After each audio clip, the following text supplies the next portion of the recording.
Les ténèbres ne régneront pas toujours sur la terre. La dépression, l'addiction, la tristesse, le stress sont des prisons. La honte te pousse à t'isoler. Pendant toutes ces années, tu as cherché la liberté. Ce n'est pas un hasard si tu te retrouves ici. J'ai entendu tes cris. Je t'appelle encore une fois. Ne résiste pas. Laisse-toi conduire par le son de ma voix. Je suis là, avec toi.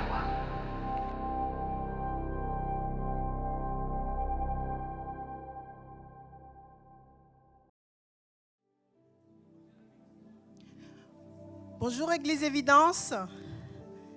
Il n'y a pas beaucoup de personnes dans la salle. Bonjour Église Évidence. Comment allez-vous? Est-ce que vous avez passé une agréable semaine?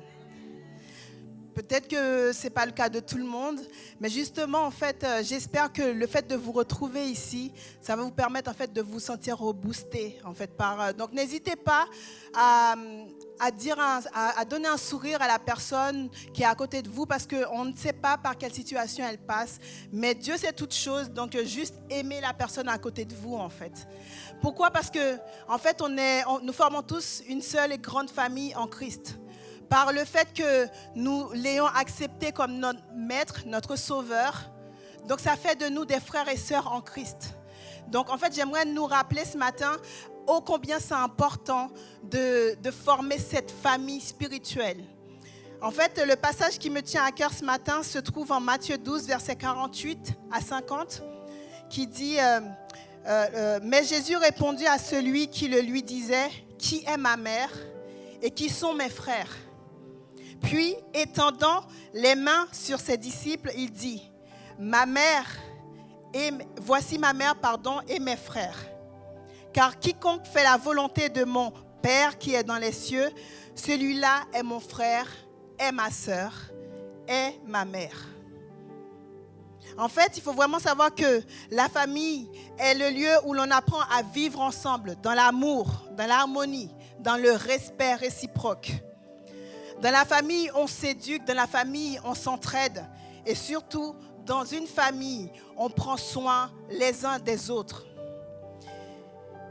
Et dans la famille spirituelle que nous formons, c'est important en fait que nous puissions avoir comme souci, comme volonté, de toujours chercher à plaire à Dieu. Et comment pouvons-nous justement atteindre ce but? C'est vraiment en ayant toujours comme objectif, comme but, comme exemple, le Seigneur Jésus-Christ lui-même. Parce que c'est lui-même le seul être parfait, le seul homme en fait qui a vécu sur terre sans péché. Et on sait comment il a su lui-même aimer chaque personne d'un amour inconditionnel. Chaque personne, il a pu en fait leur manifester la grâce, la miséricorde et aussi, dès que c'était possible, dès qu'il le fallait, exercer le pardon. C'est comme ça que nous devons aussi, nous, de notre quotidien, vivre nos relations. Et on sait que Dieu va dire en 1 Jean 20, comment peut-on l'aimer lui que nous ne voyons pas? Et ne pas aimer le frère, ne pas aimer la sœur qui est juste à côté de nous, que nous voyons. Donc en fait, cela nous rappelle que manifester de l'amour, de l'attention à notre frère, à notre sœur qui est à côté de nous, c'est clairement aimer Dieu en fait. C'est clairement montrer à Dieu que nous l'aimons parce qu'en fait, c'est à ces gens-là que nous pouvons vraiment faire du bien. C'est à ces gens-là que nous pouvons vraiment témoigner de l'amour en fait.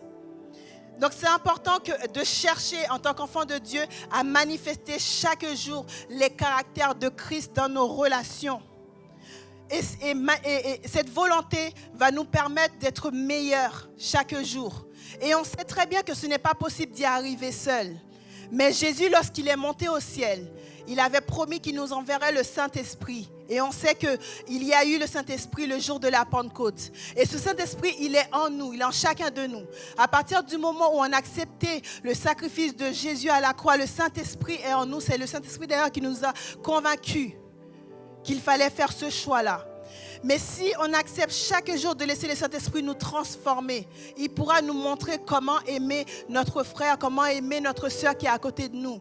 Peut-être que dans nos familles respectives, on n'a pas reçu cet amour dont nous en avons tant besoin. Mais ça, il faut vraiment que nous puissions savoir ce matin qu'en Jésus, nous pouvons vraiment, si on le désire, vraiment expérimenter le vrai amour. Ce besoin, ce manque que nous pouvons avoir, le Seigneur est capable de le combler. Et il passe aussi à travers nous pour pouvoir permettre à quelqu'un d'autre de se sentir aimé comme il se doit.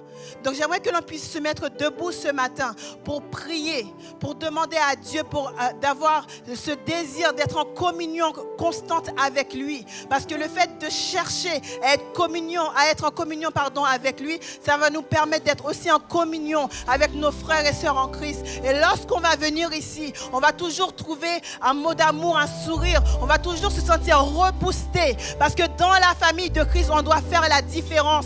On doit vraiment montrer aux autres c'est quoi les vraies valeurs d'une famille. Et en fait, en Christ, nous les avons. Donc que nous puissions vraiment regarder à Jésus et à Jésus seul. Seigneur Dieu Tout-Puissant, je nous remets tous entre tes mains. Tu connais nos besoins les plus profonds. Tu connais même les besoins que nous n'exprimons pas.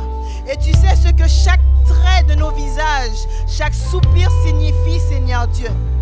Et je te demande ce matin de nous parler, Seigneur Dieu. Je te demande de nous permettre de nous laisser utiliser par le Saint-Esprit, Seigneur Dieu. Je te demande d'utiliser, Seigneur Dieu, le temps de louange, la prédication pour nous parler ce matin. Et que nous puissions dans notre quotidien toujours te donner la première place, Seigneur Dieu. Parce que notre désir, c'est vraiment de te ressembler, Seigneur Dieu. Et le Saint-Esprit qui est en nous est là, Seigneur Dieu, pour nous permettre de cibler chaque jour les points sur lesquels nous devons travailler, Seigneur Dieu. Notre volonté, Seigneur Dieu, c'est de devenir des meilleures sœurs, des meilleurs frères, Seigneur Dieu, dans la famille que nous formons, Seigneur Dieu. Utilise-nous, Seigneur Dieu, parce que nous sommes des ambassadeurs, nous sommes des ambassadrices de ton royaume. Et nous devons, Seigneur Dieu, tout simplement, chaque jour, manifester les valeurs du royaume des cieux. Et je te demande vraiment de nous utiliser, Seigneur Dieu, pour pouvoir vraiment témoigner, semer ton amour chaque jour dans notre quotidien, Seigneur Dieu Tout-Puissant. Merci pour qui tu es, Seigneur Dieu, et que vraiment ta présence soit palpable parmi nous ce matin, Seigneur Dieu. Amen. Alléluia. Alléluia. Est-ce que tu peux dire à ton voisin, bienvenue dans la présence de Dieu? Bienvenue dans la présence de Dieu. On va louer Dieu ce matin. Est-ce qu'on peut le déclarer? Je suis ami de Dieu. Touche ton voisin, dis tu es ami de Dieu. Et ça, c'est une grâce. C'est vraiment une grâce. On va se réjouir en le déclarant, je suis ami de Dieu et il nous a choisis. Regarde pas ta condition ou quoi que ce soit. Il t'a choisi tel que tu es. Alléluia.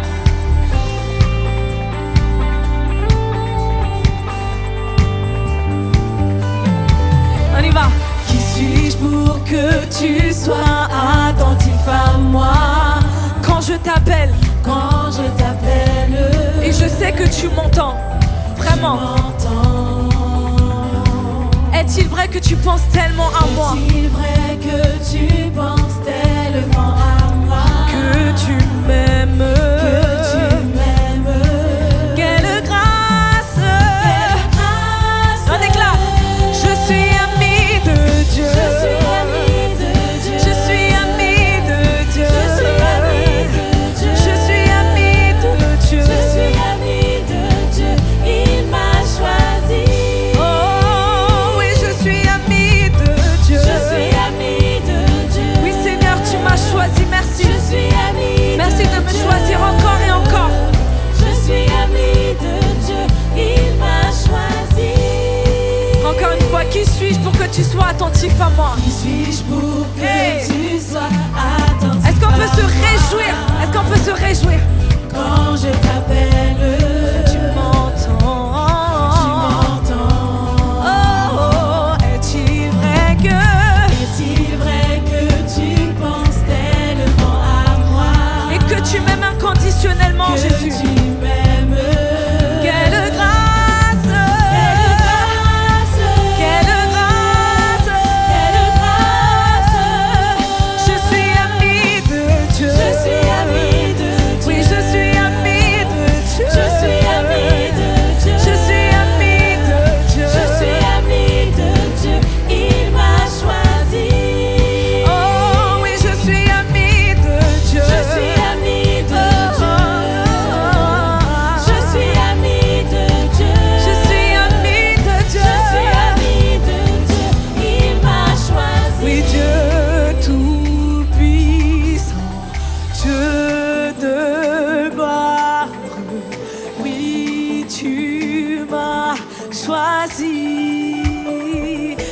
peux le déclarer? Dieu, dans ton immensité, dans ta grandeur, tu me vois et tu me choisis, Jésus. Mais quelle grâce! Choisis, déclare-le, Dieu Tout-Puissant. Oh, tu es le Dieu de gloire. Tu m'as choisi, Jésus. Tu m'as choisi. Encore une fois. Oh oui, Dieu Tout-Puissant. Tu es le Dieu de gloire. Oui, tu m'as choisi. Tu m'as choisi. Oh oui, tu es Dieu Tout-Puissant. Oh, tu es le Dieu de gloire. Oui, tu m'as choisi. Est-ce qu'on peut le réaliser ce matin et déclarer: oh, je suis ami de Dieu. Je suis ami de Dieu. Oui, je suis ami de Dieu. Je suis ami de Dieu. Je suis son ami. Je suis ami de Dieu. Il m'a choisi. Oh oui, nous sommes amis de Dieu. Nous sommes amis de Dieu. Oui, nous sommes amis de Dieu. Nous sommes amis de Dieu. Nous sommes amis de Dieu. Nous sommes amis de Il m'a choisi. Il m'a choisi. Regarde ton voisin et tu lui dis: tu es ami de Dieu. Tu es ami de Dieu. Oui, tu es ami de Dieu. Tu es ami de Dieu. Tu es ami de Dieu. Tu es ami de Dieu. Il t'a choisi. Il m'a choisi. Il m'a choisi. Il m'a choisi. Il m'a choisi. Il m'a choisi. Il m'a choisi. Prends conscience de ces paroles. Il m'a choisi. Il t'a choisi pour accomplir des œuvres glorieuses pour sa gloire. Alléluia. Il m'a choisi. Il m'a choisi. Alléluia. Est-ce qu'on peut se réjouir dans la présence de Dieu et le remercier parce qu'il nous a choisis? Alléluia. Merci Seigneur pour qui tu es. Ce matin, le thème, c'est sur la famille. Un thème, je pense, qui n'est pas forcément facile pour chacun d'entre nous. Si on a grandi dans une famille extraordinaire, gloire à Dieu. Si on a grandi dans une famille dysfonctionnelle, gloire à Dieu. On ne choisit pas sa famille, mais malgré tout, Dieu sait pourquoi il nous a placés dans notre famille. Dieu sait pourquoi, malgré tout, si on a grandi avec un père absent, si on a grandi avec une mère absente, si on a grandi peut-être avec la perte d'un être cher. Et ce matin, je veux qu'on puisse se focus sur le fait que la Trinité est une famille. C'est le modèle même de la famille. À savoir Dieu le Père, qui peut aussi être Dieu Mère, Jésus-Christ Fils, frère, ami, et le Saint-Esprit, ami, conseiller. Ce matin, peu importe ce que tu vis, moi je sais que j'ai eu besoin et j'ai encore besoin d'avoir continuellement la révélation de Dieu le Père. Je sais que c'est mon Père, mais dans certains domaines de ma vie, de par le fait que je n'ai pas forcément reçu l'amour d'un père que je devais avoir, et aussi l'amour d'une mère, j'ai besoin d'être comblée intérieurement. Et ça demande de lâcher prise. Et nous, en tant qu'humains, on aime bien contrôler. Ce matin, voilà, je veux que tu puisses visualiser le domaine, ce qu'il y a à l'intérieur de toi, ce qui manque. Que ce soit maman, père, frère, sœur, cousin, cousine, tante, tout ce que vous voulez. Dieu est capable de te combler au-delà de tes espérances. Je le répète. Dieu est capable de te combler au-delà de tes espérances. Donc ce matin, je veux qu'on déclare Dieu, Père, Abba, Père. Et je veux que tu prennes vraiment ce temps pour visualiser ce Dieu Père qui t'aime, qui ouvre ses bras pour toi. Alléluia. Bien avant. Bien avant le chant qui créa l'univers. Bien avant l'esprit qui planait sur la terre. Bien avant que tu me formes de la poussière. Tu rêvais du jour où tu pourrais m'aimer. Il n'attend que ça. Bien avant les premiers battements de mon cœur, bien avant que tu viennes sur terre. Bien avant que je m'éveille. Bien avant que je à ta douceur. m'éveille à ta douceur. Bien avant mes doutes, Bien avant mes joies. mes joies et mes douleurs. Tout ce que tu attendais, c'est que je puisse t'aimer. Tu rêvais du jour où tu pourrais m'aimer. Tu rêvais du jour où tu pourrais Tu rêvais du m'aimer. jour où tu pourrais Et on déclare ensemble, Abba Père. Abba Père, je suis à toi.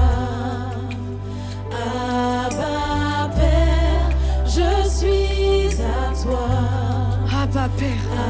Abba Père, je suis à toi. Abba Père. Abba Père, je Bien suis avant. à toi. Bien avant que Jésus marche sur la terre. Bien avant qu'il nous montre l'exemple. Bien avant Qui nous montre le Christ Père. qui nous montre le Père. Bien avant que les cieux sur Bien moi avant que soient les totalement cieux ouverts. sur moi soient ouverts. Tu rêvais du jour. Tu rêvais du jour où tu pourrais m'aimer. Oh oui Seigneur, bien avant que mon péché Bien brise ton avant cœur. que mon péché brise Alléluia. ton cœur. Bien avant que coule Bien avant que coule le sang et la le sang sueur. et la sueur. Bien avant les clous, Bien avant le froid. les clous, le froid et la douleur. Tu rêvais du jour. Tu rêvais du jour où je pourrais t'aimer. Tu rêvais du jour où tu pourrais m'aimer. Tu rêvais du jour où je pourrais Et on déclare ensemble, Seigneur, tu es Abba Père. Abba Père. Viens Seigneur restaurer cette relation de confiance. Viens restaurer Seigneur Jésus ce qui est brisé en moi. Je suis Vis-à-vis de mes parents, vis-à-vis de ma famille Seigneur. Abba Père. Je suis à toi. Abba Père. Je veux déclarer Seigneur que tu es Abba Père. Abba Père. Je suis à toi.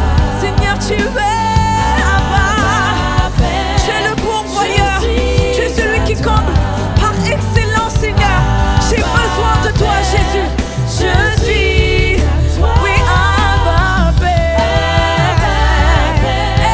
Je suis à toi. Abba Père. Je suis émerveillé. C'est par l'immensité de ton amour pour moi Jésus. Abba Père, si grand est ta tendresse, mon cœur est grand ouvert et je t'ai plongé dans tes bras. Oh oui, Abba Père, je suis émerveillé, je suis saisi par l'immensité à chaque instant Seigneur de ton amour pour moi. Oh oui, Abba Père, si grand est ta tendresse, mon cœur est grand ouvert. Là où tu as le cœur dur, là où tu n'arrives pas à accepter, déclare-le. Abba Père, Seigneur, je suis émerveillé par ton amour. Je veux connaître ton amour à chaque instant, Jésus. Abba Père, si grand est ta tendresse, mon cœur est grand ouvert. Déclare-le, déclare-le, déclare-le, déclare-le. Oh oui, Abba Père, Je suis émerveillée à chaque instant, Seigneur. saisie par l'immensité de ton amour pour moi. Abba Père, si grande est ta tendresse pour moi, Seigneur. Malgré que je ne le mérite pas, mais pour toi j'en suis digne, Jésus. Abba Père, alors je me livre à toi. Je me livre à toi, Seigneur.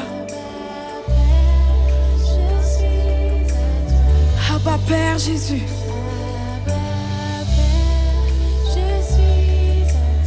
Abba Père. Encore une fois. Abba Père. Que ce soit ta prière. Livre-toi à Dieu, ouvre ton cœur. Ne lui résiste pas. Là où l'humain t'a déçu, Dieu ne te décevra jamais.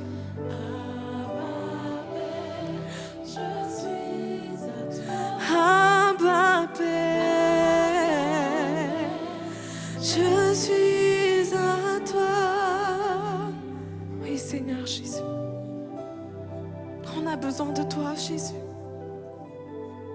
On a besoin de toi, Jésus. Abba, Père, restaure en nous. Restaure en nous cette relation de confiance. Restaure en nous-mêmes cet enfant en nous qui n'a pas eu l'amour nécessaire. Restaure, Seigneur. Merci, Seigneur, parce qu'on peut compter sur toi. Merci, Jésus, parce qu'on peut compter sur toi. Peu importe les épreuves, peu importe, Seigneur Dieu, ce par quoi on passe. Même si les océans se déchaînent, tu me tiens par la main, Jésus, pour me conduire vers le Père, pour me conduire vers ses bras d'amour. Alléluia, Jésus. Jésus, Jésus, Jésus. Alléluia, Jésus. Alléluia, Jésus. Oh, Jésus. Tu es merveilleux, Jésus.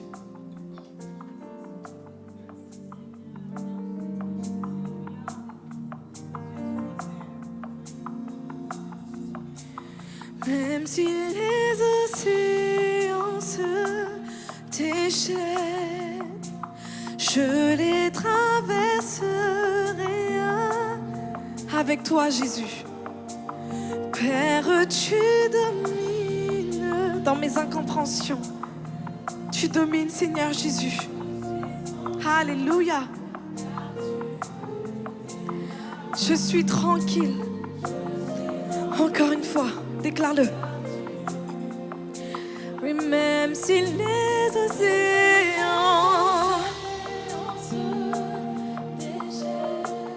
Jésus, tu m'amènes vers cette paix. Alléluia, Jésus.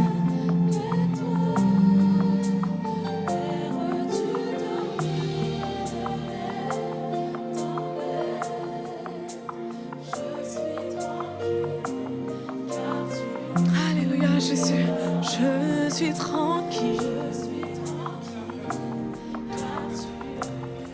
Et on le déclare, Seigneur, abrite-moi sous ton aile. Abrite-moi sous tes ailes.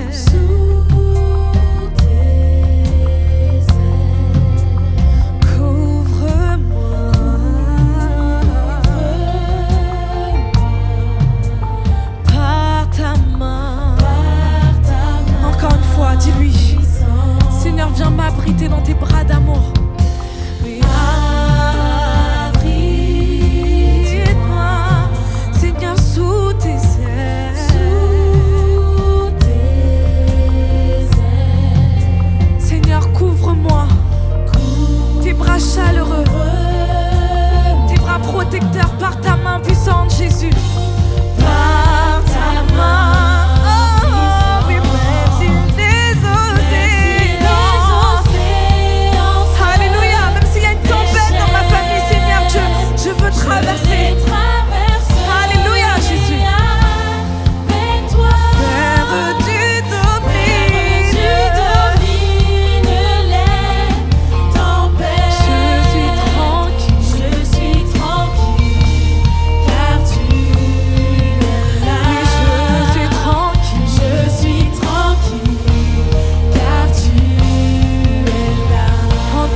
tranquille. parce que tu es Car là. tu es là. Oui, je suis tranquille, Je suis tranquille. parce que tu es Car là. tu es là.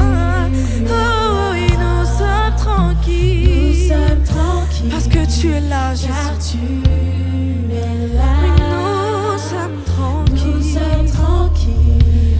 Car tu es là. Oui, c'est notre assurance ce matin. Là où peut-être les membres de notre famille nous rejettent. Je suis tranquille parce que tu es là. C'est dur de le voir, de le saisir. Mais Dieu l'a dit dans sa parole. Je ne vous le délaisserai point, je ne vous abandonnerai jamais. C'est notre assurance. C'est notre valeur sûre. Yes, yes, yes, yes, yes, yes.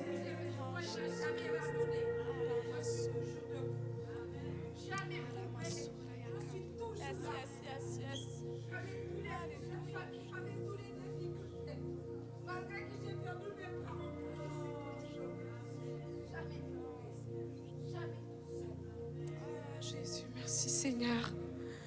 Oui, c'est réel, on a un ennemi. C'est ce que Abed disait la semaine dernière. On a un seul ennemi, le diable, qui sait ce qu'il fait dans les familles. Il sait comment détruire les familles. Il sait comment détruire les couples.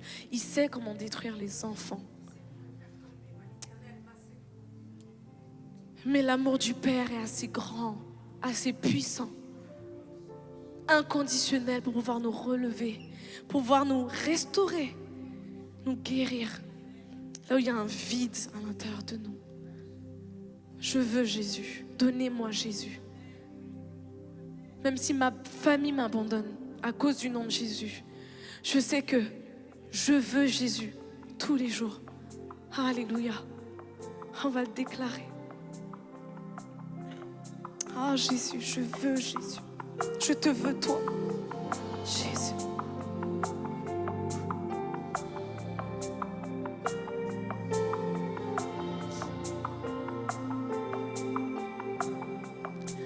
Je ne veux rien d'autre que toi. Tu es bien plus que mes rêves et au-delà. Toutes choses que je ne pensais désirer ne peuvent t'égaler.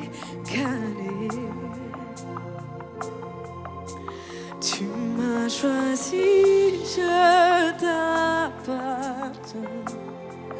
Notre amour est mon plus précieux bien. Je passerai mon éternité à tes côtés. Yes, c'est mon seul désir. Donnez-moi Jésus, donnez-moi Jésus. Déclare-le. Tout ce monde, tout ce monde, tout ce monde est bien plus que l'or, bien plus que l'or et que notre valeur sûre. Tu es le trésor que j'aime tant.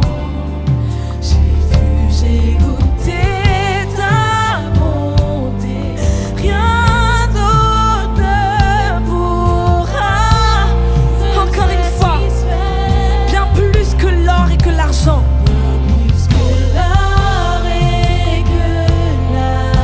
Ça n'a pas d'égal vis-à-vis de toi, Jésus. C'est le trésor que j'aime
personne d'autre.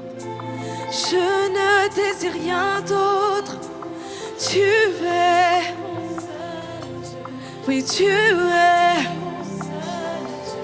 Je ne veux, je ne désire rien. Tu es mon Dieu. Tu es mon Dieu. Je ne veux personne d'autre. Yes. Je ne désire rien. Tu es mon Dieu. Tu es mon Dieu. Je ne veux personne d'autre. Je ne désire rien d'autre. Tu es mon seul Dieu. Tu es mon seul Dieu. Yes, Jésus. Tu es notre seul Dieu. Tu dis dans ta parole, celui qui m'a vu a vu le Père. Aide-nous, Jésus, quotidiennement à voir le Père, à expérimenter l'amour du Père. Alléluia, Jésus. Nous avons besoin de toi, Seigneur. Alléluia. Est-ce qu'on peut juste élever les mains vers Dieu avant qu'on commence la prédication? Juste prendre 1-2 minutes. Peut-être que tu es venu ce matin avec le cœur lourd. Tu pensais pas qu'on allait parler de la famille et peut-être ça vient chercher quelque chose à l'intérieur de toi. Dans le sens où peut-être que tu dois pardonner à quelqu'un de ta famille qui t'a fait du mal, qui t'a fait du tort. Peut-être que tu as vécu un décès et le deuil est aussi parfois difficile. Peut-être que tu n'as pas reçu l'amour nécessaire. Aujourd'hui, tu es dans la dépendance affective. Peut-être qu'aujourd'hui, tu es en couple et tu as un challenge fort. Et tu as besoin que Dieu vienne bâtir quelque chose de solide. Peut-être que depuis petit, tu as été abusé, tu as vécu des traumatismes. Et qu'aujourd'hui, en tant qu'adulte ou en tant que jeune, c'est dur pour toi d'accepter que Dieu t'aime. Parce que dans ces cas-là, ça veut dire qu'il ne t'a pas vu, qu'il ne t'a jamais considéré. Sauf que je veux te dire que c'est un mensonge. C'est un mensonge. C'est un mensonge de l'ennemi, du diable. Son rôle est de te détruire. Son rôle est de t'achever. Que toi, en tant qu'adulte, tu puisses être totalement mort, détruit psychologiquement, physiquement, tout ce que tu veux. Mais ce matin, je veux déclarer la restauration. Ce matin, je veux déclarer la guérison. Ce matin, je veux déclarer le pardon. Ce matin, je veux déclarer un cœur de pierre devenu cœur de chair. Je te prie ce matin que tu puisses ouvrir tes bras au Père. Que tu puisses ouvrir tes bras et accepter l'amour du Père. Moi aussi, je suis challengée. Tous les jours, je suis challengée.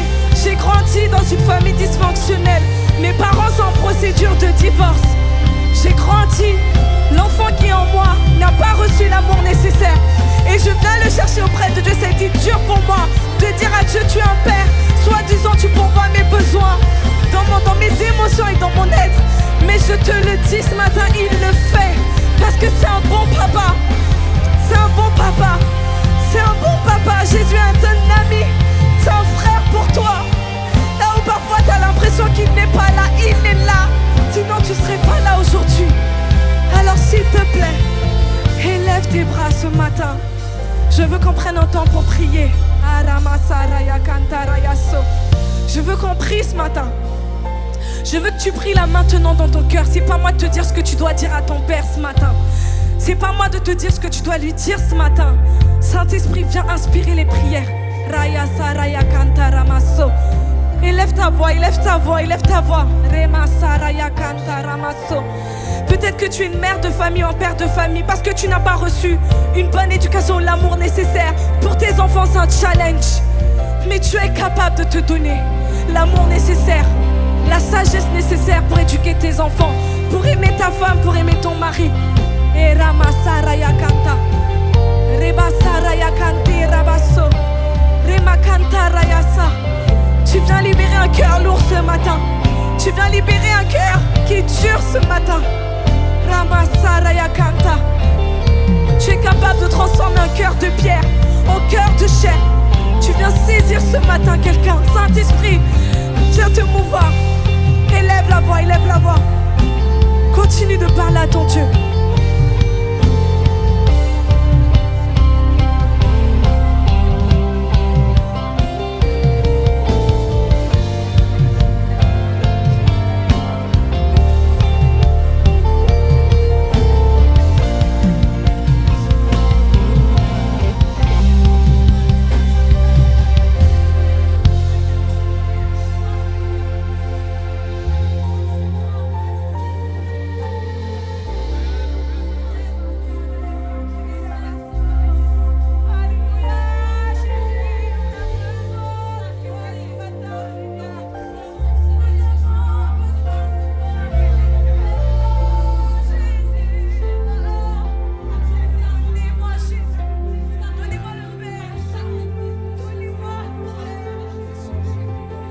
est un menteur. Le diable est un menteur. Viens rétablir ta vérité, Jésus. Rétablis ta vérité, Seigneur, dans un cœur ce matin.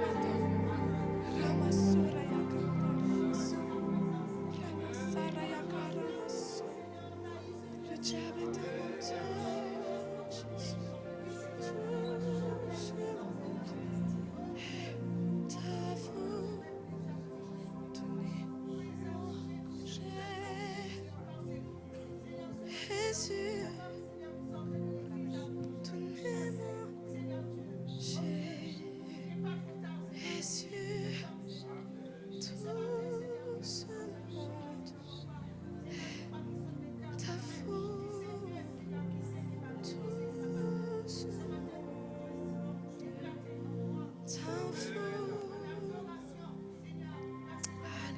Jésus.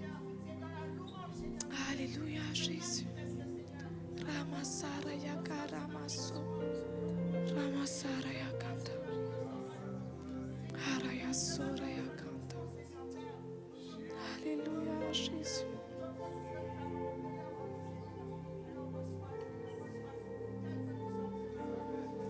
Ah, Jésus. Je suis désolée, j'ai envie d'avancer, mais mon cœur est lourd. Je sens un cœur lourd ce matin. Alléluia, yes.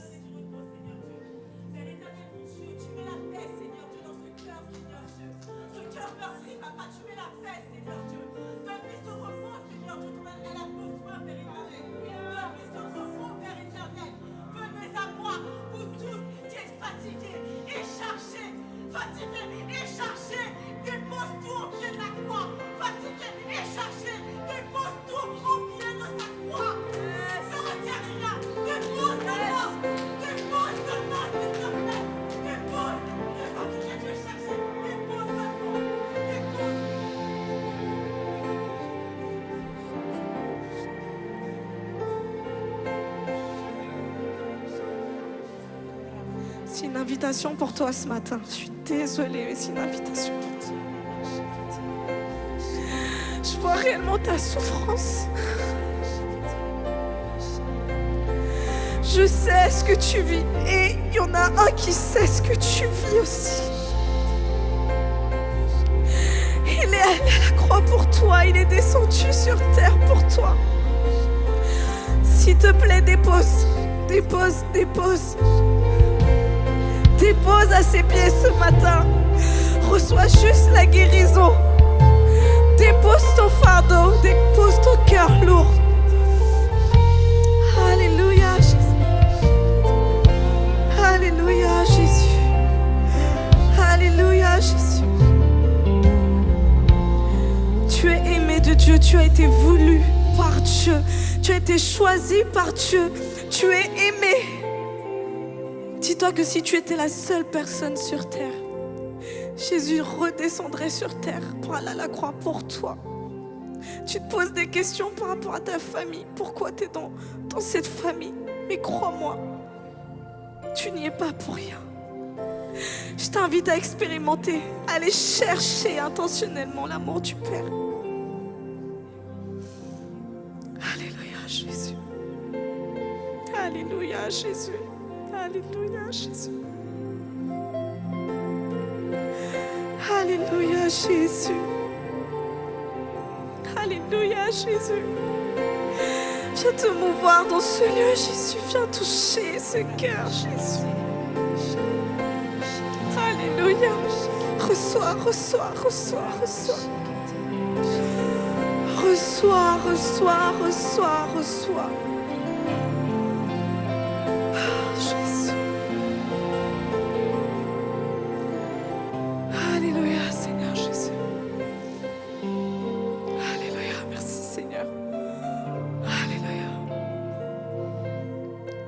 Je vais parler. Aujourd'hui, on parle de l'amour du père, mais parfois, on peut également manquer de l'amour d'une maman, d'une mère. Et en fait, le Seigneur, ce matin, veut vraiment t'encourager, même si tu as grandi dans une famille où tu avais ta maman. Peut-être que ta relation avec ta maman était conflictuelle, était assez compliquée, difficile. Et le Seigneur aujourd'hui veut vraiment comme restaurer ton cœur brisé parce que tu as toujours voulu la rendre fière, faire en sorte qu'elle puisse t'aimer, t'apprécier à ta juste valeur et ça n'a pas été le cas et tu as été déçu par rapport à ça parce que l'amour de ta maman t'a manqué. Aujourd'hui, Dieu veut comme restaurer, cette relation que tu as avec ta maman et deux, guérir ton cœur brisé. Et je veux vraiment aujourd'hui que vous puissiez lui faire confiance parce qu'il a aussi la possibilité de pouvoir restaurer ça. Si je dois donner un témoignage personnel, je ne sais pas si elle t'embrasse dessus un jour, ma mère, mais ça a été également compliqué dans ma relation avec ma maman. Je l'aime de tout mon cœur, je l'aime vraiment de tout mon cœur, ma maman. Mais ça n'a pas toujours été évident et toujours facile. Mais elle s'est quand même battue pour moi parce que ça n'a pas été facile de grandir dans une famille monoparentale et dans une cité. J'ai tout simplement grandi dans une cité. Et elle a fait du mieux qu'elle pouvait avec les moyens qu'elle avait. Et donc, aujourd'hui, je suis fière de ma maman, mais j'ai parfois grandi avec ce manque-là. Et aujourd'hui, je peux vous dire qu'il a restauré ma relation avec ma mère et il peut restaurer également votre relation avec votre maman. Donc, si ces paroles-là tombent pour quelqu'un, même si c'est qu'une seule personne, et même si c'est pour Évidence Home, peu importe, mais Dieu veut vraiment guérir ton cœur et restaurer ta relation avec ta mère. Amen. Rien que pour ça, est-ce qu'on peut acclamer Jésus? Alléluia. Est-ce qu'on peut réellement l'acclamer pour ce qu'il fait, qui est au-delà de ce qu'on peut imaginer, qui est au-delà de ce qu'on peut voir? Est-ce qu'on peut réellement acclamer Jésus? Alléluia. Alléluia, Jésus. Alléluia. Alléluia. Gloire à Dieu. Alléluia. Est-ce que des voix peuvent monter vers notre Dieu? Alléluia. Notre Dieu est un Dieu de miracles. C'est un Dieu qui fait encore de belles, de grandes choses. Il fait tout à merveille. Alors je crois qu'il a droit à un peu d'acclamation. Il a droit à un peu d'acclamation. Que son nom soit béni. Que son nom soit loué. Alléluia. Alléluia. Alléluia. Gloire à Dieu. Merci Seigneur. Amen. Vous pouvez prendre place. Merci au groupe de louanges. On a parlé de famille. La sœur nous a parlé de famille tout à l'heure. Notre sœur nous a parlé de famille tout à l'heure.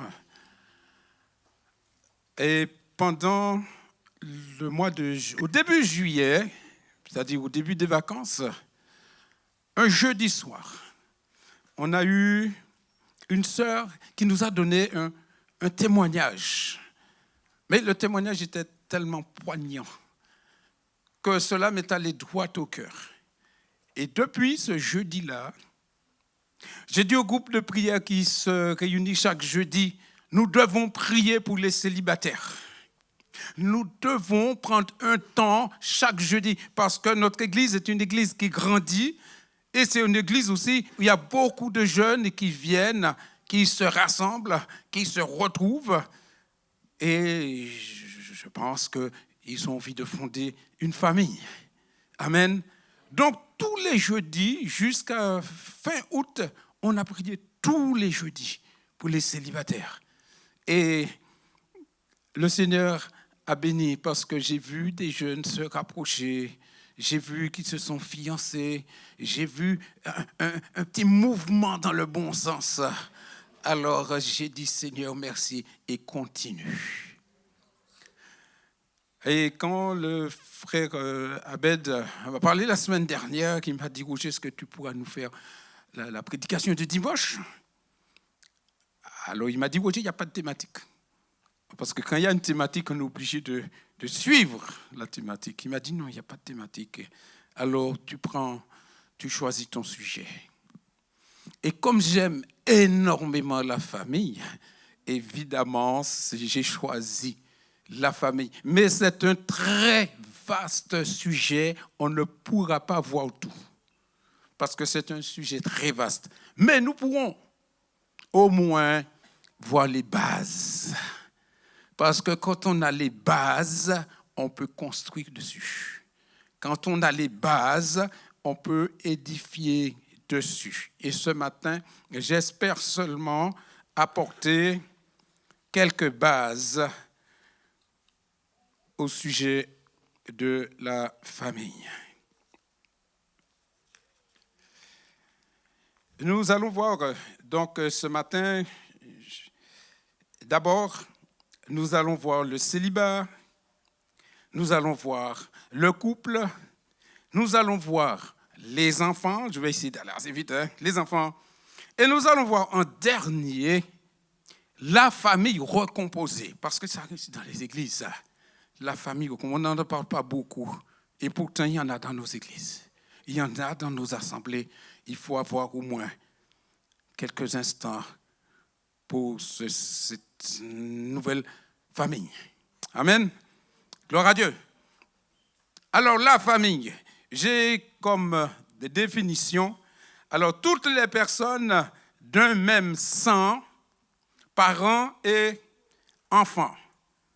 C'est ce que nous donne le dictionnaire. Mais le dictionnaire biblique nous dit, dans l'Ancien Testament, il n'y a pas de mot correspondant exactement à la famille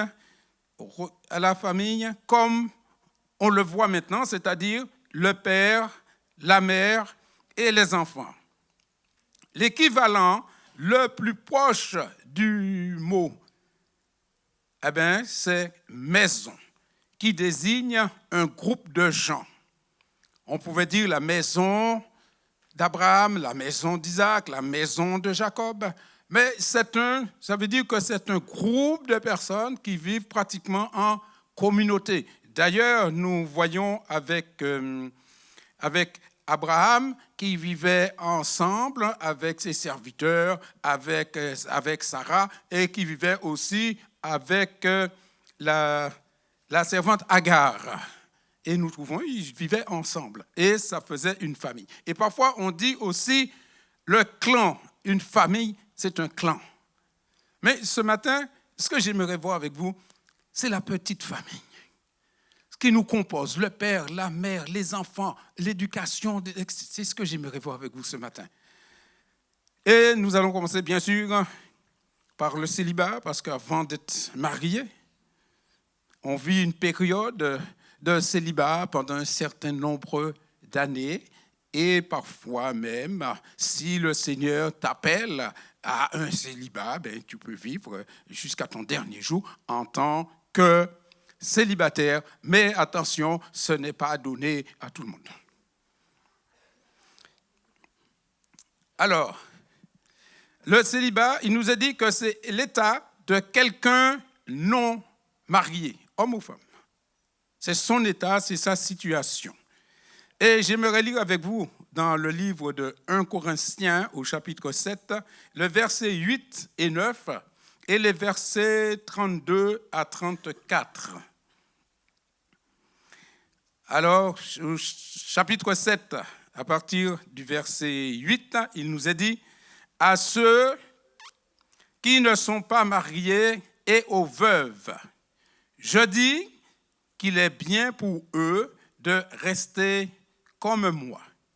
Mais s'ils ne peuvent pas se maîtriser, qu'ils se marient, car il vaut mieux se marier que de brûler de désir. » C'est le conseil de l'apôtre Paul. Il vaut mieux se marier. Avoir une vie commune, vivre en couple, c'est pas interdit. Mais si tu n'as pas reçu un don de célibat, eh bien, prie le Seigneur qui te donne un mari, une épouse, afin de mener une vie qui soit à la gloire de Dieu. Alors, au verset 32 et 34, voilà ce qu'il nous est dit. « Or, je voudrais que vous soyez sans inquiétude. Celui qui n'est pas marié se préoccupe des affaires du Seigneur, des moyens à plaire au Seigneur. Alors que celui qui est marié se préoccupe des affaires de ce monde, des moyens de plaire à sa femme. il y a aussi une différence entre la femme non mariée et la jeune fille. Celle qui n'est pas mariée se préoccupe des affaires du Seigneur afin d'être sainte de corps et d'esprit, alors que celle qui est mariée se préoccupe des affaires de ce monde, des moyens de plaire à son mari. Amen. Puisque maintenant, eh bien, il y a quelqu'un dans sa vie, ils ont formé un couple, donc il y a cette pensée de faire du bien à son mari, de faire du bien à sa femme, de l'entourer, de l'entretenir. Mais il nous a dit que pour celles et ceux qui ne sont pas mariés, ils s'occupent des affaires du Seigneur. Et je crois qu'il est important de s'occuper des affaires du Seigneur. Qu'elles puissent paraître saintes, dévouées, elle, lui aussi, puisque ça peut être un homme, ça peut être une femme, mais dévouée pour la cause du Seigneur, dévouée pour servir le Seigneur. C'est peut-être ça que le Seigneur leur a donné, c'est peut-être leur part, mais comme dit Paul, comme on l'a lu tout à l'heure, s'ils ne peuvent pas rester vivre comme ça, alors personne ne les interdit de fonder un foyer. Amen.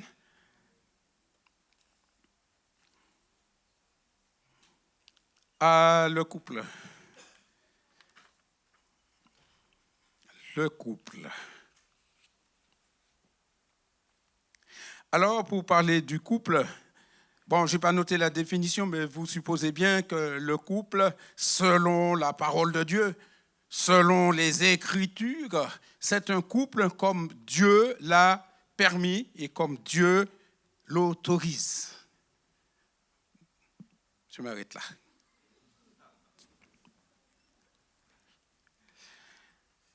Le couple en général. Je vais lire un passage avec vous et que tout le monde n'aime pas lire. Je crois que tous les couples n'aiment pas lire ce passage-là. Pourquoi? Parce que c'est un passage qu'on lit parfois uniquement quand on célèbre le mariage. Mais en dehors du mariage, je crois qu'il y a qui n'aiment pas lire ce passage. Et pourtant, c'est un passage de base pour le couple. Lisons ensemble. C'est 1 Corinthiens 7, à partir du premier verset. Au sujet de ce que vous m'avez écrit, il est bon pour l'homme de ne pas prendre de femme. Toutefois, pour éviter toute immoralité sexuelle, que chaque homme ait sa femme et que chaque femme ait son mari.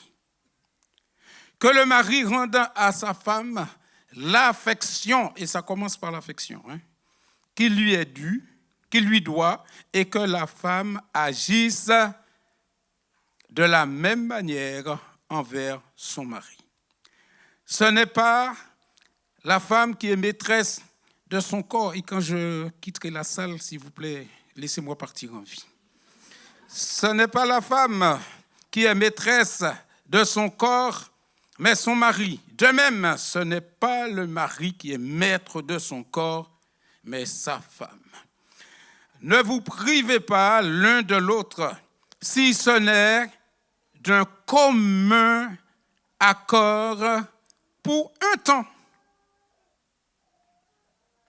Pour un temps, virgule, afin de vous consacrer au jeûne et à la prière, puis retourner ensemble, de peur que Satan ne vous tente à cause de votre manque de maîtrise.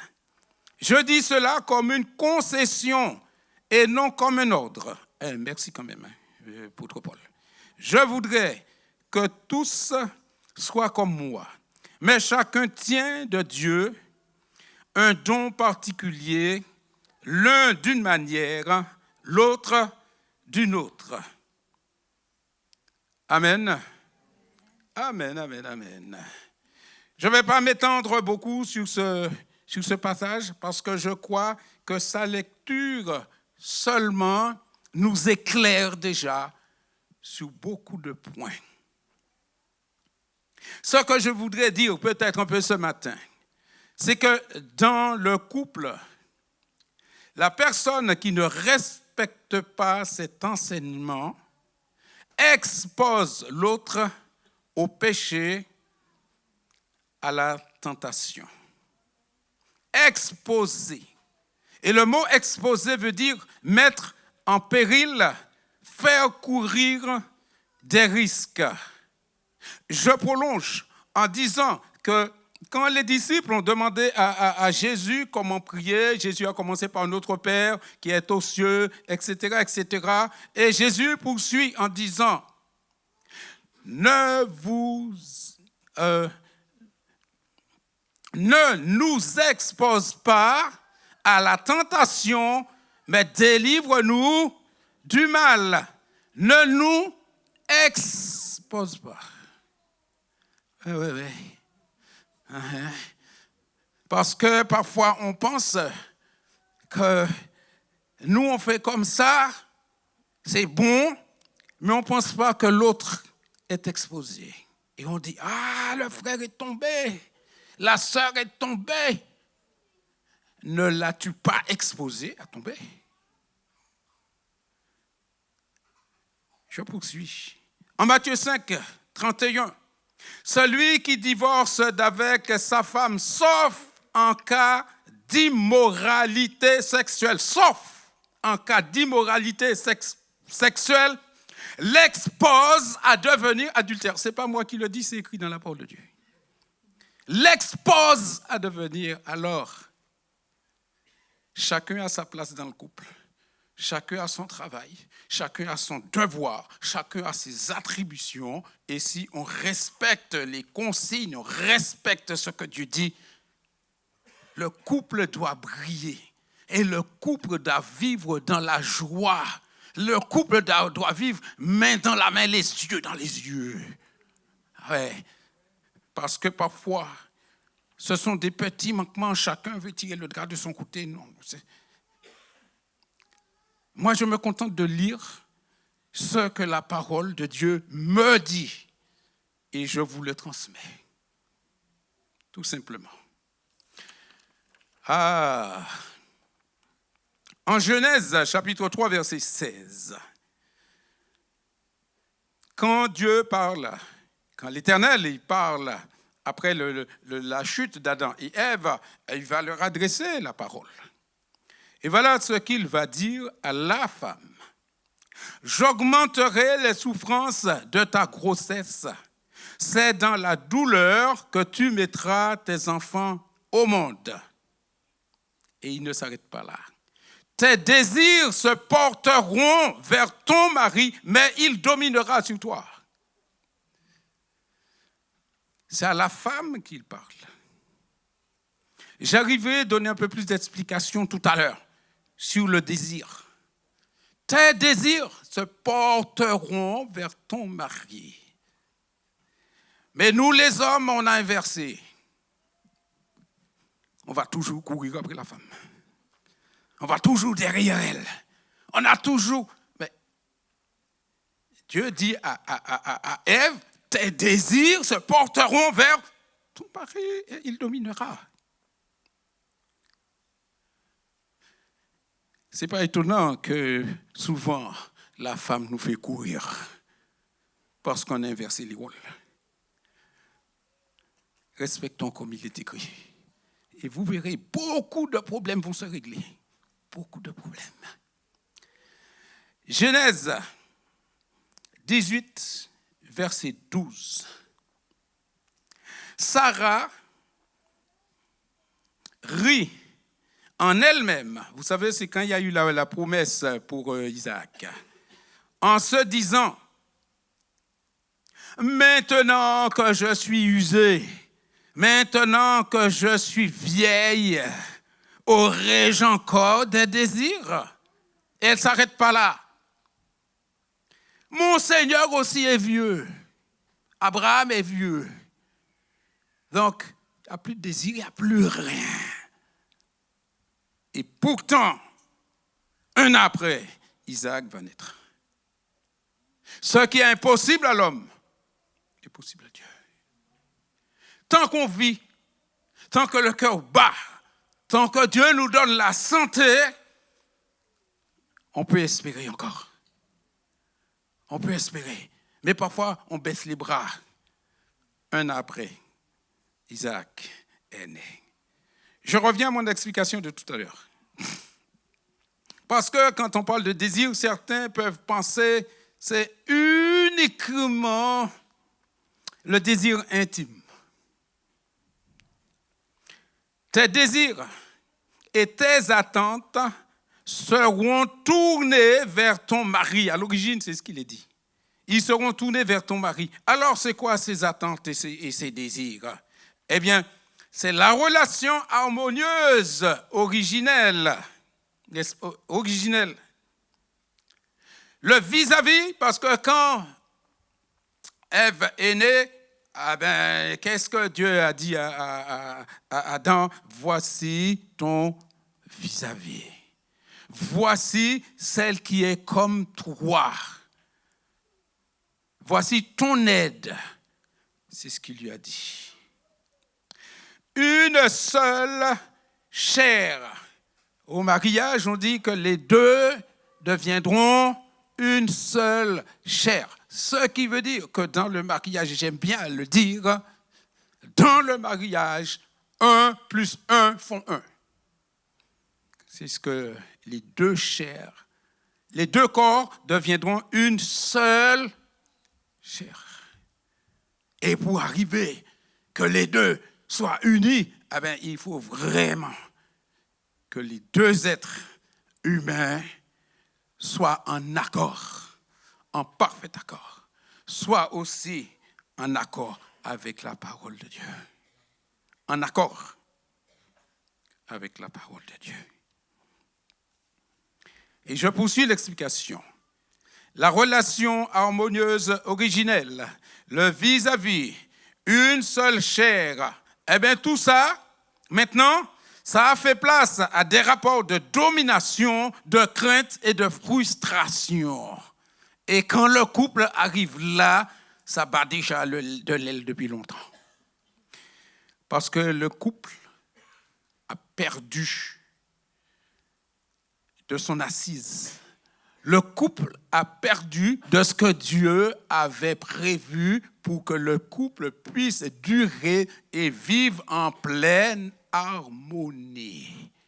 Et de nos jours, ça s'est perdu. Chacun mène de son côté, en oubliant que si on ne respecte pas tout ce qui a été mentionné dans le 1 Corinthiens 7, on expose son mari ou sa femme, on l'expose au péché. Il faut prendre conscience de ça. Il ne tombe pas comme ça. Elle ne tombe pas comme ça. Parce que si tu l'appuies, il ne tombera pas. Si tu le secoues, il ne tombera pas. Elle ne tombera pas. Si tu le soutiens, il ne tombera pas. Elle ne tombera pas. Donc tu as ta place. Mais trop souvent, on s'est écarté de sa place. Et en s'écartant de sa place, Satan vient se mettre au milieu. Et le couple commence à vaciller. Mais j'aimerais que ce matin, que notre Dieu bénisse ici. Je poursuis en disant que dans certains couples, il y a des personnes mariées qui vivent en parlant comme des célibataires. Tu n'es plus célibataire. Exemple, j'ai fait à manger. J'ai fait à manger pour lui, j'ai fait à manger pour elle. Quand il était célibataire, il ne faisait pas à manger. Non. Qu'est-ce que j'ai entretenu la maison. Quand il était célibataire, quand elle n'entretenait pas sa maison. Donc ça ne tient pas debout. Dans un couple, ce sont des couples qui ne tiennent pas debout. J'ai fait les courses. J'ai tenu les comptes. je.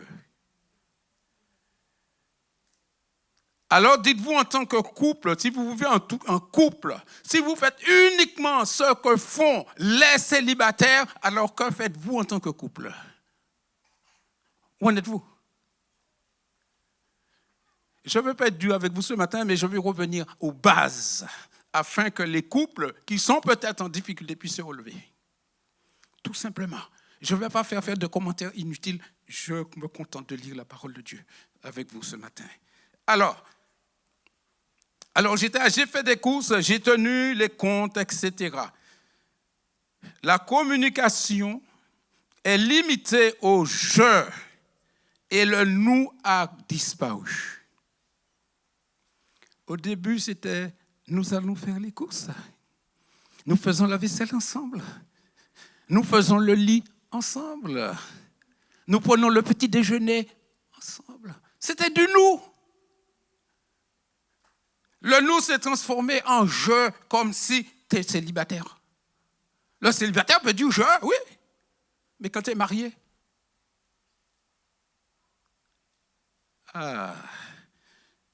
Je vais aller plus loin avec vous. Quand le nous disparaît, il est fort probable que les relations intimes ne soient pas à l'ordre du jour. Vous réfléchissez comme vous voulez. Quand il n'y a plus de nous, les relations intimes, c'est plus à l'ordre du jour. Qu'est-ce que vous voulez? Chacun joue de son côté. On ne peut pas. Parfois, le couple il vient à l'église. On rigole ensemble. À l'église, ça va. Mais quand on arrive à la maison, chacun de son côté, si on est dans le même lit, parfois, il y a un édredon qui sépare les deux. Et au début, c'est pas ça. Au début, on mettait les doigts en tête de lit. Et puis, n'est-ce pas? Ça a disparu.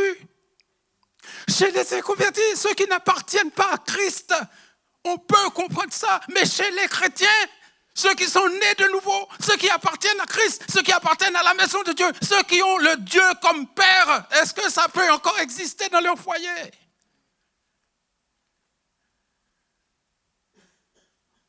Oui, la famille, c'est pas facile à vivre.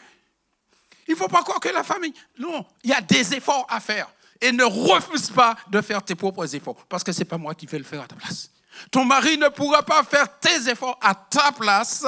Et ta femme ne pourra pas faire tes efforts à ta place. Rééquilibrons les affaires. Rééquilibrons les choses. Afin que le couple puisse aller bien. Et que les enfants puissent voir. Parce que je vais ouvrir une petite parenthèse ici. Parce que j'ai été enfant. Et j'ai eu des parents aussi où ça n'allait pas toujours bien. Ils ne le disent pas aux enfants. Mais les enfants le constatent. Les enfants le voient. Par l'attitude, par des paroles. Et des paroles parfois pour que les enfants ne comprennent pas. Les enfants ne sont pas si bêtes que ça. Ils comprennent bien que papa et maman, c'est pas comme avant. On dirait qu'il y a un petit truc, mais on ne peut pas en parler. Mais il y a un petit truc qui... Non, c'est pas comme avant. Les enfants s'en rendent compte alors, pour le bien des enfants, pour l'équilibre des enfants, que chacun fasse l'effort nécessaire pour que le couple aille le mieux possible. Amen. Entre parenthèses, je vous dirai que j'ai travaillé dans ma vie professionnelle, j'ai travaillé avec beaucoup de femmes dans mon milieu professionnel et j'en ai entendu des choses.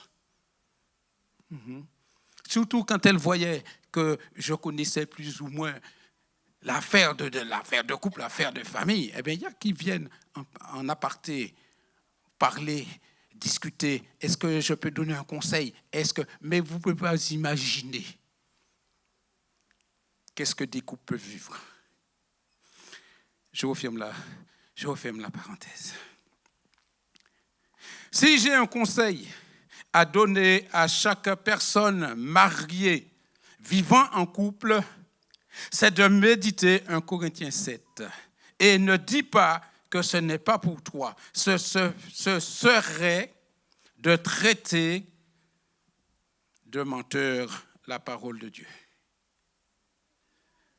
J'en ai déjà discuté avec des personnes. On m'a dit non, ça c'est pas moi, c'est trop dur. On ne comprend pas bien souvent ce chapitre-là parce qu'on l'interprète mal.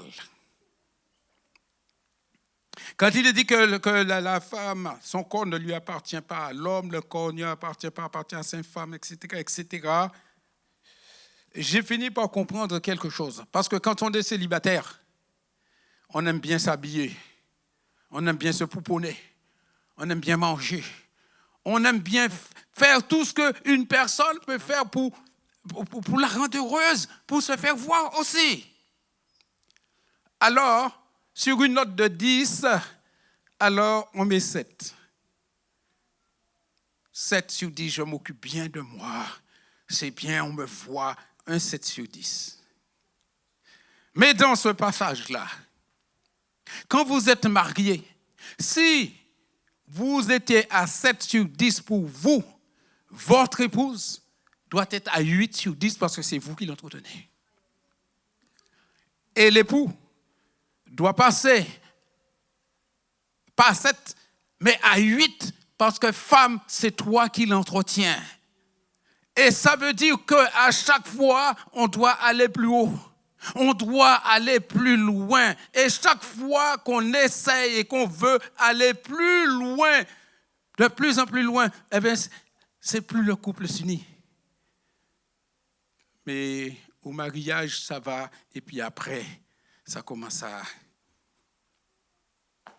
Tu es parti à 7. Et puis à un moment donné, ton mari, tu le descends à 5. Tu le descends à 4. Et vice-versa, hein? La femme descend son mari. Au lieu de le mettre à 8, elle le met à 5. 5 sur 10. Le couple ne peut pas subsister en bonne harmonie dans de telles conditions. Que le Seigneur soit béni, hein? Qu'il nous... Alléluia, gloire à Dieu. Alors, nous allons arriver, bien sûr, au couple sans enfants. Parce que je crois de toute assemblée, même au milieu de nous, il y a des couples qui n'ont pas d'enfants. Parfois, c'est pas une question d'âge, mais ça peut être une question physique, physiologique. Ça peut être une question aussi, alors, d'infertilité. Ça peut être une question d'infertilité. Il ne faut pas avoir peur d'aller voir le gynécologue ou la gynécologue. Il y a des hommes, ils n'ont pas d'enfants, mais ils envoient la femme 5 fois chez le gynécologue. Mais eux, ils y vont jamais. Mais j'ai déjà vu que des femmes qui n'arrivent pas à avoir d'enfants, elles ont changé de monsieur, et puis elles ont été enceintes tout de suite. Elles ont eu des enfants. Pourquoi? Le problème n'était pas chez la femme. Parce que nous, les hommes, on n'a pas de problème. C'est faux. Alors, si ça arrive, je parle au couple peut-être en âge d'avoir des enfants et qui n'en ont pas. Si vous allez ensemble. Allez, accompagnez-la. Et elle vous accompagnera aussi. C'est ensemble qu'on le fait. C'est pas je reste et je t'envoie. Le problème, c'est peut-être toi. Corrige, n'est-ce pas? C'est un conseil que je donne, ce n'est pas un ordre. C'est un conseil. Dans les couples sans enfants, il y a quelque chose qui arrive aussi. C'est que les couples sans enfants s'occupent beaucoup des affaires de Dieu.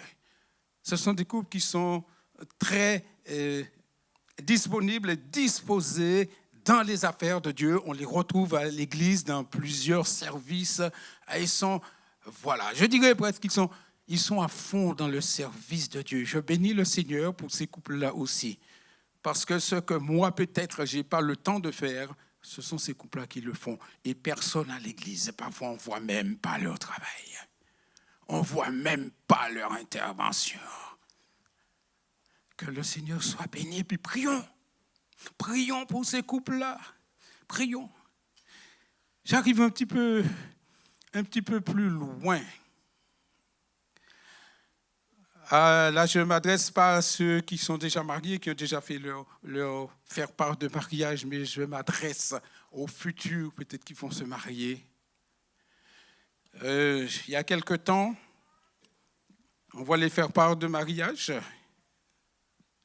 Et puis, à la fin, tout en bas, vous êtes bien invités, mais à la fin, tout en bas, c'est écrit « La présence d'enfants n'est pas souhaitée ». Je ne sais pas si vous avez déjà reçu des faire-part avec ça.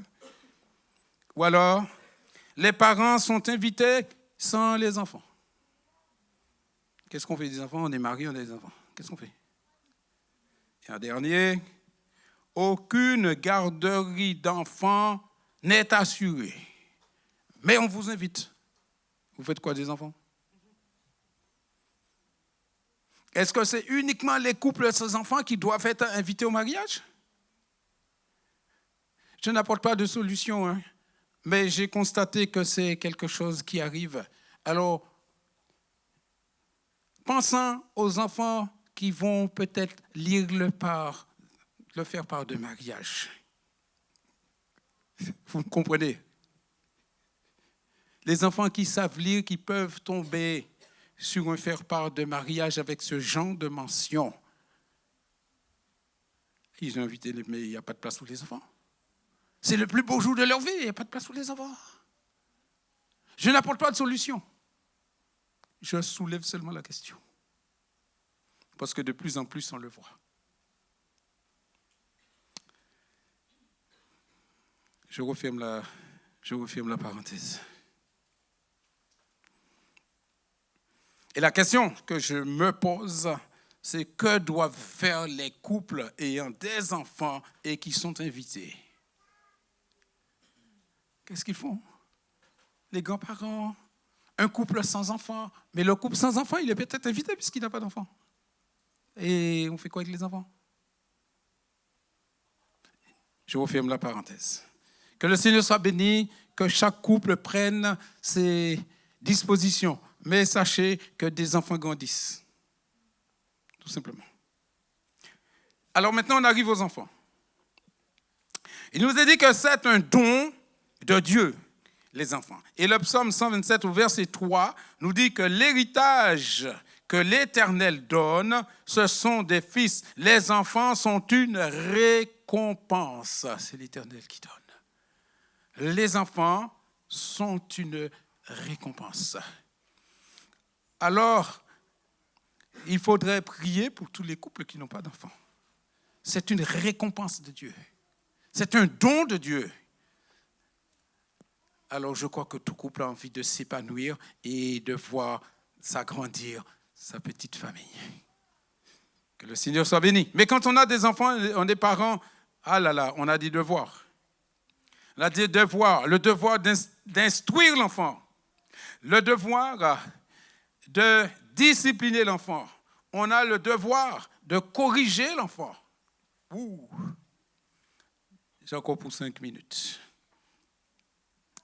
Le Proverbe 22, verset 6 nous dit « Instruis l'enfant selon la voie qu'il doit suivre, et quand il sera vieux, il ne s'en détournera pas. » Instruis l'enfant aux parents, il a dit.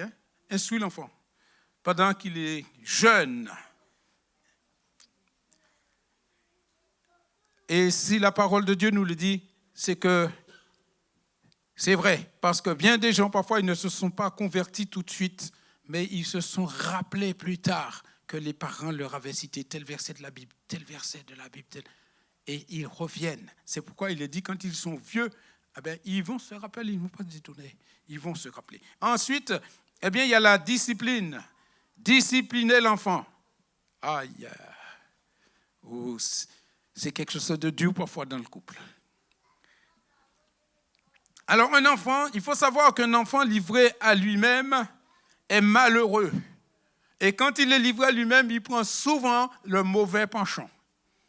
Il part du mauvais côté parce que l'enfant n'est pas soutenu par des adultes capables de l'orienter, capables de le discipliner. Deuxième chose, les parents font bloc et parlent d'une même voix. Parfois le père dit non, la mère dit oui, et l'enfant, il fait quoi? Un petit exemple. Les enfants, ils sortent. À quelle heure qu'on peut rentrer? La maman dit 20 heures. Le papa dit, mais non, c'est samedi. 21 heures. Ils n'ont pas parlé d'une même voix. Ce sont les mêmes enfants qui vont au même endroit. Alors, parents, parlez d'une même voix. On coupe la part en deux. Ce ne sera pas 20h, ni 20h30. Et les deux parents disent aux enfants, l'heure de rentrée, c'est 20h30. Et les deux parents parlent d'une même voix. Là, l'enfant comprend, et l'enfant comprend que les deux parents sont ensemble. Mais pas un dit ça et l'autre dit ça. Conflit à la maison. Le corriger. Alors, Proverbe 13, 24 dit, celui qui aime son enfant cherche à le corriger. Mais le corriger un enfant ne veut pas dire martyriser un enfant. Parce que des gens parfois confondent martyriser et corriger. Une correction, il doit avoir un sens. Il doit avoir un côté pédagogique dans une correction. Une sanction doit avoir un sens. Il ne faut pas punir pour punir. Et corriger, le corriger, donc j'avais dit c'est celui qui aime son enfant cherche à le corriger. Et le Proverbe 23, versets 13 à 14, il dit, n'épargne pas la correction à l'enfant. Combien de fois on nous a dit, non, laisse l'enfant vivre comme il veut. Laisse-lui faire comme il veut. Et il y a un proverbe qui dit que quand l'enfant devient roi, le pays... ça me passe. Quand un enfant devient roi, le pays court à la ruine ou quelque chose comme ça. Ça veut dire que si c'est un enfant qui domine, eh bien, il n'y a plus rien à attendre du pays. Ce qui veut dire aussi que dans un foyer, si c'est l'enfant qui commande les parents, il n'y a pas grand-chose à espérer. Eh oui. Alors, pour finir, puisque je vous avais promis de parler de la famille recomposée. Et dans toute assemblée, dans presque toutes les églises maintenant, il y a des familles recomposées. Et il y a quelque chose à faire. Parce que chaque personne, peut-être qui a échoué dans son couple de son côté, essaye de repartir, essaie d'avoir un peu de bonheur pendant que ses yeux sont encore ouverts. Pendant que son cœur bat, il essaye d'avoir un peu de bonheur, de recréer une famille. Mais pour ça, il y a des règles. Et pour ça, moi, j'ai noté en Acte 20, verset 35, il y a plus de bonheur à donner qu'à recevoir. Quand on recompose une famille, c'est donner. C'est donner et donner. Alors, dans le foyer recomposé, les règles de la maison sont fixées par les deux adultes qui forment le nouveau couple. Et ils doivent se soutenir mutuellement pour que les enfants respectent ces règles afin que respecte le beau-parent, respecte ses règles ainsi que le beau-parent.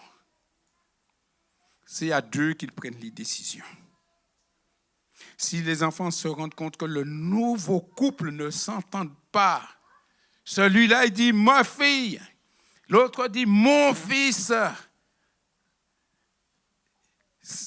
C'est un sujet à discussion, à querelle.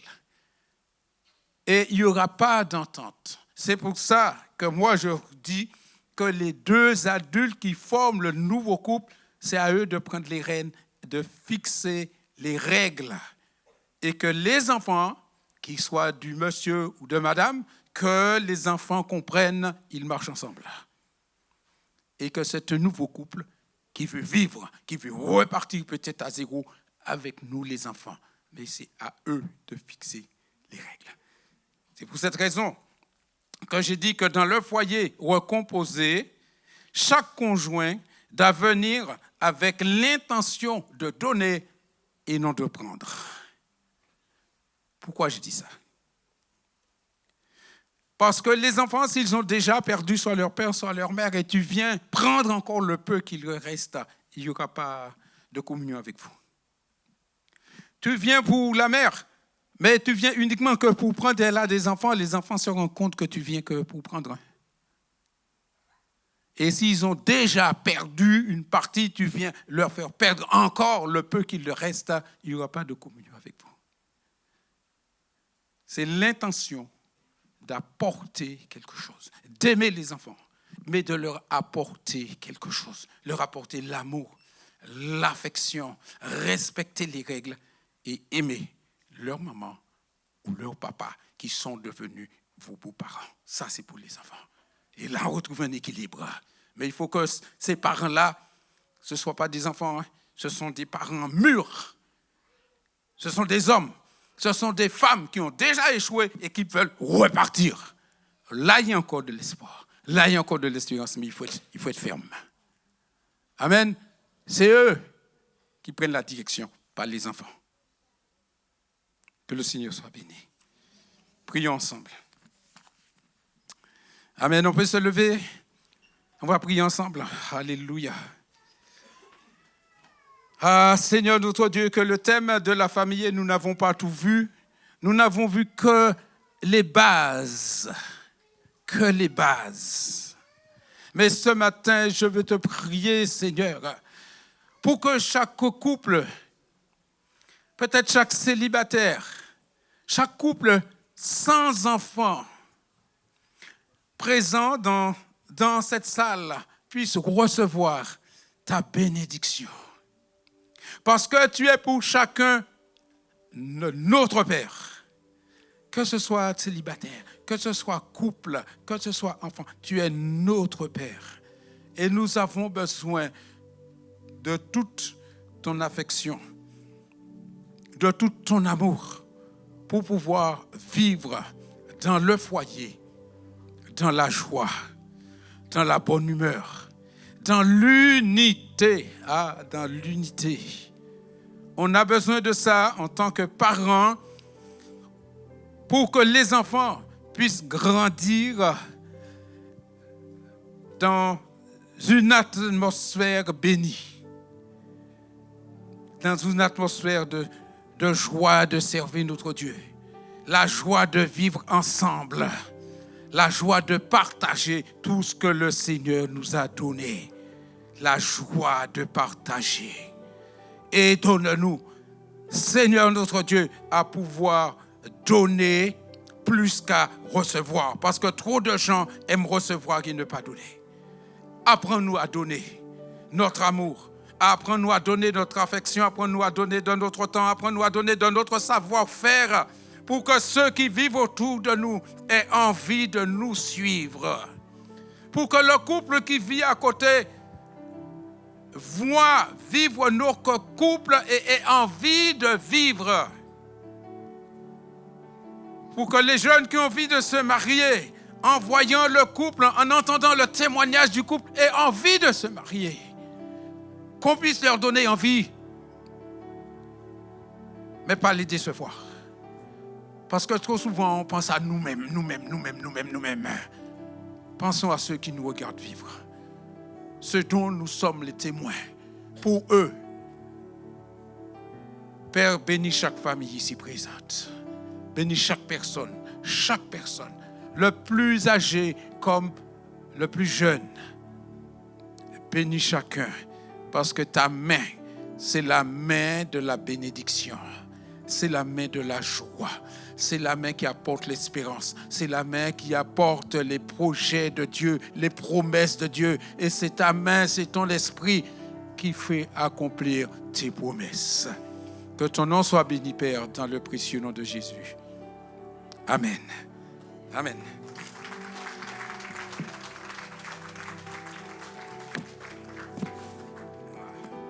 Amen.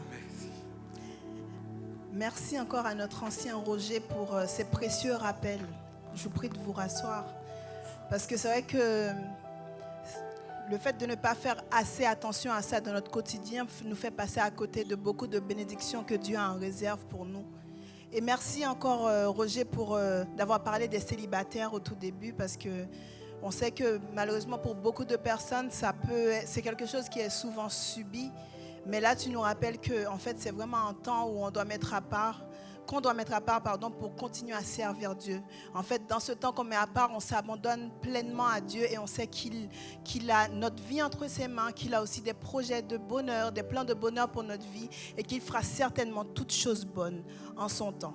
Faisons-lui tout simplement confiance, parce que dans sa parole, il est aussi écrit que si tu fais de l'Éternel tes délices, il te donnera ce que ton cœur désire. Merci encore, merci pour ces précieux rappels. Pendant que les membres de l'accueil vont passer pour faire les offrandes, si vous êtes ici pour la... Merci. Vous qui nous suivez en ligne, j'espère que vous avez pu avoir une belle célébration, que vous avez été bénis par tout ce qui a été dit. Et je vous prie vraiment de passer une très bonne semaine et de nous retrouver dimanche prochain à la même heure. Que Dieu vous bénisse.